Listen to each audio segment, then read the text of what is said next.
Allah kabul etsin Meybullah. Allahu Ekber. Mənə də dua elə Meybullah, məşkilatım çox Allahu Meybullah. Ekber. Bəli. Bəli. Allahu Ekber. Neyim, qolayım onu? Allahu Ekber. Neyim, pul yoxum görə verəm Meybullah. Allahu Ekber. 400.000 damısı verim ola. Allahu Ekber.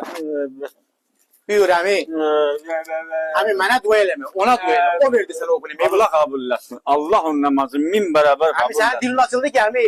De pul ölün dirildi. Sağ ol əmi. Sen desin değil. Sağ ol əmi. Pərverdigarı aləm. Meybullah gör nə dərəcəsi irfan yetişib. Namaz qıra-qıra fağırı faramuş eləmədi. Allah mənə də tövfiq ver, ondaki mümini bağı yolum. Sağ ol Meybullah. Allah kabul et. Pizza hani sipariş vermiştim 2 tane pizza yeri. Hani? Hiç söylemedi de. Ailem pizzanı getirmedim eğer. Hadi yok o 400.000'i yolcuya verdim de. Hatta ne yolcu? 400 beni verdin yolcuya. Özün dedin Allah ekber Lan verdi. seni ailem pizza ile burada. Seni... Lan seni pizza ile